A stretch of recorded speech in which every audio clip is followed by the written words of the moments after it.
Welcome back to DAGryffyn Hobby. My name's Dave. It's time to wrap up this series on Train-A-Palooza 2024. And we're going to do that today with the train haul video.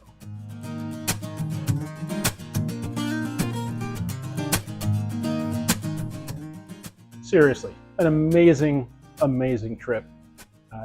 Once again, thank you to JD Stucks and to the Detroit Three Railers. I'm going to remember this event for a long time.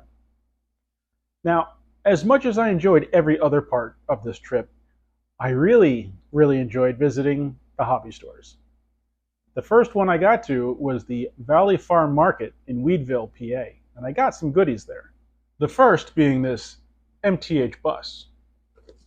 I don't recall seeing these specific buses before, so when I saw this one with Pennsylvania Railroad on it, I had to get it.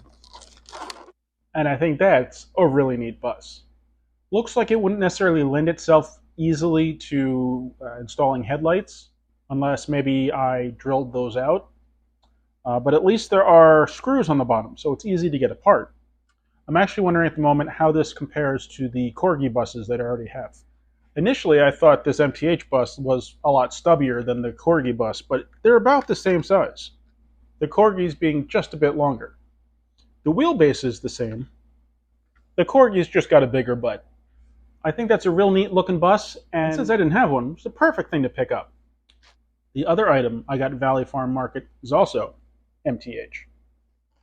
And that would be a Pennsylvania Railroad Express reefer car.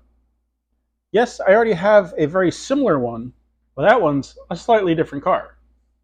Well, maybe the same car, different color. They are really neat cars, and I really feel like they add a lot to the front of a passenger train. I had not realized that they were two different colors. I had kind of assumed it was the same car, but it's nice that it is a slightly different variety.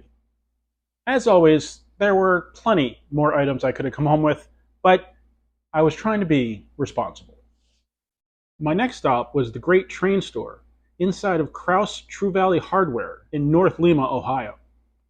A very unique, large store. Definitely someplace that you could return to time and time again. Plenty of things for me to come home with. But what I did come home with is different for me. I came home with an Atlas boxcar. It's a 40-foot steel reefer car. And that is a good-looking car. Great detail. More little fragile pieces than I'm used to. Really nice details and really crisp, beautiful car. That's the only functional Atlas boxcar that I have. Somebody did gift to me quite a while back two Atlas boxcars that had no trucks on them. I guess they had succumbed to zinc pest and just crumbled. And I haven't really found a good set of trucks for those cars. But maybe now that I've got this one, that will help me figure it out. My third train store stop, if you don't count Menards, since I didn't get anything there, was the Great Lakes Hobby and Toy in Sterling Heights, Michigan. And there I picked up more MTH. This box is already empty because I could not wait to get it out to check it out. So what is it? It would be a Proto 1 Baltimore and Ohio Doodlebug. PS1 has a BCR already installed. I got it on the layout, hit it with some power, let it charge up for a few minutes, and seems to be working pretty well. I don't believe it was making any sounds, but I haven't really tried to reset that or to get those to work. I just wanted to make sure the thing actually rolled, and it really does. It's a beautiful model. Of course, having this makes me want to find the others, the dummies that can go with it. I think there are two. I found one online for a great price, but the rear of the shell is shattered. So probably not worth it. But hopefully I'll bump into the companion pieces for that one before too long. That might be it for the train stores, but that's not it for the goodies. One of the neat things about Train-A-Palooza is when you visit the layouts, they'll often have stuff for sale. And I got some really fantastic deals. One of the things that I've been working on, especially with the 3D printing, is buildings. So I've been casually keeping an eye open to see what good deals pop up on buildings. I'll frequently see the MTH buildings and not want to shell out for retail on those. But I did find this one here in this monster box for 50 bucks. While I'd rather not spend 50 bucks on a building, I'm just really cheap. I'm pretty excited that this is what it is for 50 bucks, because this is bigger than something that I could easily 3D print. And it will definitely give some height to my city scenes. No idea yet where that's going to go, but at this point I've got 4 areas that are developing to be some sort of town, city scene. So where I'd initially pictured the taller buildings would be back in the corner, kind of blocking the view behind it. So behind the long bridge, blocking the tracks behind it. So we'll see. And like anything else, I'll probably end up moving it around 3 or 4 or 100 times. I picked up another building. This one, a Menards building. And it needs a little bit of repair, but for the $40, I'm pretty happy with this nice building. This is going to be great wherever I put it. Now, before I go and show you the final, most awesome addition that I picked up for a killer price, I have to show you this. Maybe this counts as the best deal because it was free. Look at that big fiberglass Lionel mountain painted in horrible colors. Why do I have this? Well, like I said, it was free. And I figured, better me than the dumpster. I don't know, I just couldn't handle that they were going to throw it out. So I picked this up at the Detroit Three Railers. And no idea what I'm going to do with it.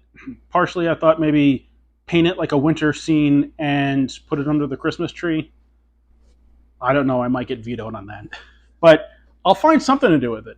And it's a little reminiscent of the styrofoam tunnel that I had on my layout when I was a little kid. Maybe I'll just work this into the layout. No, I don't think so. I picked this up at one of the layout visits. I hadn't really considered it because I figured he would want too much money for it, but I also figured I could really use it and would really move the layout along a little bit. And that would be this gorgeous bridge. Check this thing out. Double track, really nice detailed, for $50. I couldn't pass that up. I could not pass that up. This, I cannot wait to work into the layout. Like the whole expansion itself started with the Menards bridge, that bridge was the catalyst for really thinking about the expansion. I think this one is really going to help me define what I'm doing. Along the back wall, I was going to do a big kind of recessed area with a trestle, but that kind of doesn't make a lot of sense because you're not going to see that spot from most of the room.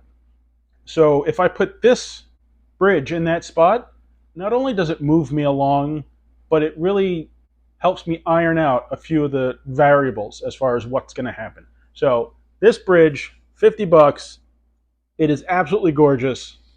I cannot wait to install it. So not only did I have a fantastic time, I came home with some amazing goodies. I'd say Train-A-Palooza 2024, major success all the way around. It was a fantastic event with a lot of great people. I'm so thankful that I was invited, and I really cannot wait for next year.